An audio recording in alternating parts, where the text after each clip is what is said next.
Hello friends, എല്ലാവർക്കും പുതിയൊരു വീഡിയോയിലേക്ക് സ്വാഗതം. ഇന്നത്തെ കഥയിൽ ഹോട്ടൽ വെച്ച് രോഹിത്തും ശാരികയും ആണെങ്കിൽ താഴെ ഇരുന്ന് സംസാരിക്കുകയാണ്. മുകളിൽ നിന്ന് സുസ്മിത അത് കാണുന്നുണ്ടായിരുന്നു. സുസ്മിതയ്ക്കാണെങ്കിൽ അതൊന്നും ഇഷ്ടമാകുന്നില്ലായിരുന്നു. ആ സമയത്ത് സുസ്മിതയുടെ റൂമിലേക്ക് റൂം ബോയ് വരുന്നു.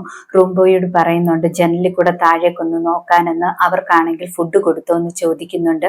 റൂം ബോയ് ഇപ്പോൾ പറയുന്നുണ്ട് അവരുടെ ഫുഡൊക്കെ കഴിഞ്ഞെന്ന്. അത് കേൾക്കുമ്പോൾ സുസ്മിത പറയുന്നുണ്ട് എനിക്കൊരു ലെമൺ ജ്യൂസ് കൊണ്ടുവരാനെന്ന്. റൂം ബോയ് ഇപ്പോൾ പറയുന്നുണ്ട് താഴെ ഇപ്പൊ കണ്ടവർക്കാണെങ്കിലും ലെമൺ ജ്യൂസ് കൊടുക്കണം, കോംപ്ലിമെന്ററി ജ്യൂസ് ആണ്. അവർക്ക് കൊടുത്തിട്ട് ഇവിടെ തന്നാൽ മതിയോ എന്ന് ചോദിക്കുകയാണ്. സുസ്മിതയ്ക്ക് അത് കേൾക്കുമ്പോൾ സന്തോഷമാകുന്നുണ്ട്. സുസ്മിത എപ്പോൾ പറയുന്നുണ്ട് അവര് രണ്ടുപേരുടെ ജ്യൂസും കൂടി ഇങ്ങോട്ട് കൊണ്ടുവരണം, എന്റെ ജ്യൂസും കൊണ്ടുവരണം. അതിനുശേഷം ഇവിടെ നിന്നും അവർക്കുള്ള ജ്യൂസുമായിട്ട് പോയാൽ മതി എന്ന് പറയുന്നു. റൂം ബോയ് ആണെങ്കിൽ അതുപോലെ ചെയ്യാമെന്നൊക്കെ പറയുന്നു. അതിനുശേഷം കാണിക്കുന്നത് ശാരികയുടെയും രോഹിത്തിന്റെയും അടുത്തേക്ക് ശ്യാമയും ചെല്ലുന്നു. ശ്യാമയെ കാണുമ്പോൾ രോഹിത്ത് പറയുന്നുണ്ട് ഇനി അടുത്ത നറുക്ക് ശ്യാമയ്ക്കാണെന്ന്. ശ്യാമ എപ്പോൾ പറയുന്നുണ്ട് പെട്ടെന്നൊന്നും ഞാൻ കല്യാണം കഴിക്കത്തില്ല, പെട്ടെന്നൊന്നും ഞാൻ വലയിൽ കുടുങ്ങത്തില്ല, പഠിച്ചൊരു ജോലിയൊക്കെ കിട്ടിയിട്ടേ ഉള്ളൂ എന്നൊക്കെ പറയുന്നു. പിന്നീട് കാണിക്കുന്നത് റൂം ബോയ് സുസ്മിതയുടെ അടുത്തേക്ക് വരുന്നു. സുസ്മിതയാണെങ്കിൽ സുസ്മിതയുടെ ജ്യൂസ് എടുത്ത് മാറ്റി വെക്കുന്നു. അതിനുശേഷം രണ്ട് ജ്യൂസിലാണെങ്കിൽ പൊടി കലക്കാനാണ് പ്ലാൻ. ആ സമയത്ത് ഒരു കെട്ട് നോട്ട് കെട്ട് അയാളുടെ കയ്യിലേക്ക് വെച്ച് കൊടുക്കുന്നു. എന്നിട്ട് പറയുന്നുണ്ട് നിങ്ങളൊന്ന് കണ്ണടച്ച് നിൽക്കണമെന്ന്. അയാൾ അപ്പോൾ ചോദിക്കുന്നുണ്ട് എന്തിനാണെന്ന്. സുസ്മിത അപ്പോൾ പറയുന്നുണ്ട് ഈ രണ്ട് ജ്യൂസിലും ഒരു പൊടി കലർത്താനാണെന്ന്. അത് കേൾക്കുമ്പോൾ അയാൾ പേടിച്ചു പോകുന്നു.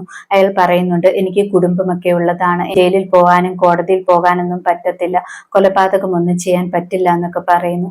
സുസ്മിത അപ്പോൾ പറയുന്നുണ്ട് ഇവിടെ കുറെ CCTV ഒക്കെ ഉള്ളതല്ലേ, അതുകൊണ്ട് ഞാൻ അങ്ങനത്തെ മണ്ടത്തരമൊന്നും കാണിക്കത്തില്ല, ഇത് കുറച്ചു നേരം മയങ്ങാൻ വേണ്ടി മാത്രമുള്ള പൊടിയാണ്, നിങ്ങൾ സഹകരിക്കണമെന്ന് പറയുന്നു.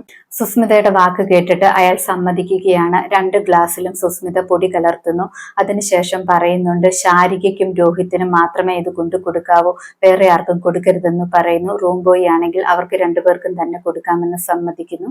അതേസമയം താഴെ ഇവർ മൂന്നുപേരും സംസാരിച്ചുകൊണ്ട് നിൽക്കുന്ന സമയത്ത് ശാലിനിയും അവിടേക്ക് വരുന്നു. ശാലിനിയെ കാണുന്നതും രോഹിത്ത് പറയുന്നുണ്ട് ശ്യാമയ്ക്കാണെങ്കിൽ വിവാഹത്തിനൊന്നും താല്പര്യമില്ല എന്ന്. ശാലിനി ഇപ്പോൾ പറയുന്നുണ്ട് ഇങ്ങനെ പറയുന്നവരെയാണ് വിശ്വസിക്കാൻ പറ്റാത്തത്, അവരാണ് എത്രയും പെട്ടെന്ന് ഒളിച്ചോടിയൊക്കെ പോകുന്നതെന്നൊക്കെ പറഞ്ഞിട്ട് ശ്യാമയെ കളിയാക്കുന്നു. ആ സമയത്താണ് റൂം ബോയ് ആണെങ്കിൽ ജ്യൂസുമായിട്ട് വരുന്നു. 4 ജ്യൂസുമായിട്ടാണ് വരുന്നത്. സുസ്മിതയും മുകളിൽ നിന്ന് കാണുന്നുണ്ടായിരുന്നു. സുസ്മിത എപ്പോൾ വിചാരിക്കുന്നുണ്ട് ഞാൻ 2 ജ്യൂസ് അല്ലേ പറഞ്ഞത്, ഇപ്പോഴാണെങ്കിൽ 4 ജ്യൂസുമായിട്ടാണല്ലോ അയാൾ പോകുന്നത്, ഇതിലേത് ജ്യൂസ് ആയിരിക്കുമെന്നൊക്കെ വിചാരിക്കുന്നു. ജ്യൂസുമായിട്ട് അവിടെ ചെല്ലുമ്പോൾ ശാരികയാണെങ്കിൽ ആദ്യം ജ്യൂസ് വേണ്ട എന്ന് പറയുന്നു.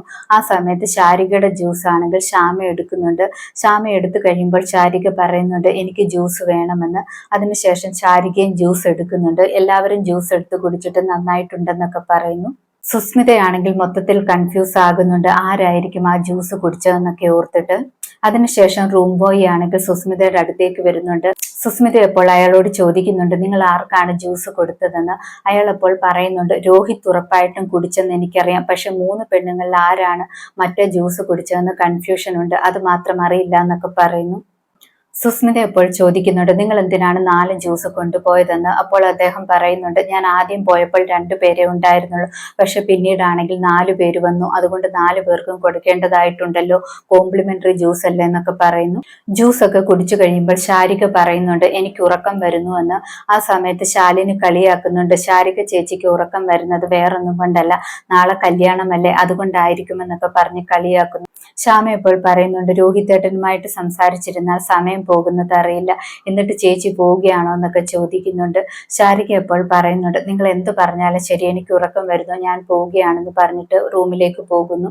അതേസമയം സുസ്മിത അത് കാണുന്നുണ്ടായിരുന്നു. സുസ്മിത എപ്പോൾ വിചാരിക്കുന്നുണ്ട് ശാരിക തന്നെയാണ് ഈ ജ്യൂസ് കുടിച്ചതെന്ന്.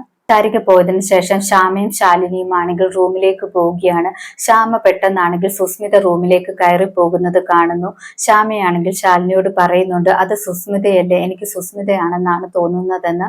ശാലിനി എപ്പോൾ പറയണം സുസ്മിത വരാനൊന്നും ചാൻസ് ഇല്ല, നിനക്ക് തോന്നിയതായിരിക്കും, വേണം ഞാൻ ബുക്കിൽ പോയി നോക്കാം, ഇപ്പൊ പോയി കസ്റ്റമറിനെ ഡിസ്റ്റർബ് ചെയ്യുന്നത് ശരിയല്ല, രാത്രിയല്ലേ എന്നൊക്കെ പറയുന്നു, നിനക്ക് തോന്നിയതായിരിക്കും എന്നൊക്കെ പറയുന്നു. അതിനുശേഷം ശ്യാമയും ശാലിനിയും റൂമിലേക്ക് വരുന്നു. ശ്യാമ റൂമിൽ വന്നതിന് ശേഷം ശേഷം ശ്യാമയ്ക്കാണെങ്കിൽ നല്ല മയക്കം വരുന്നു. അതേസമയം ശാരിക റൂമിൽ പോയതിനു ശേഷം സുസ്മിതയാണെങ്കിൽ ശാരികയുടെ റൂം തുറന്നു നോക്കുന്നുണ്ട്, ശാരിക ഉറങ്ങിയോ ഇല്ലയോ എന്നറിയാൻ വേണ്ടി. ആ സമയത്ത് ശാരികയാണെങ്കിൽ രാജീവ് സാറിനെ ഫോൺ വിളിക്കുന്നു.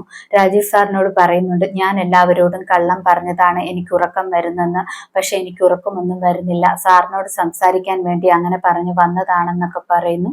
സുസ്മിതയ്ക്ക് അപ്പോൾ മനസ്സിലാകുന്നുണ്ട് ശാരികയല്ല ആ ജ്യൂസ് കുടിച്ചത്, പിന്നെ ആരായിരിക്കുമെന്നൊക്കെ വിചാരിക്കുന്നു. സമയം ശ്യാമ റൂമിൽ വന്നതിന് ശേഷം ചെറുതായിട്ട് മയക്കം വരുന്നു. അതേപോലെ തന്നെ രോഹിത്തും ഫോണിൽ സംസാരിച്ചുകൊണ്ട് നിൽക്കുന്ന സമയത്ത് മയക്കം വരുന്നു.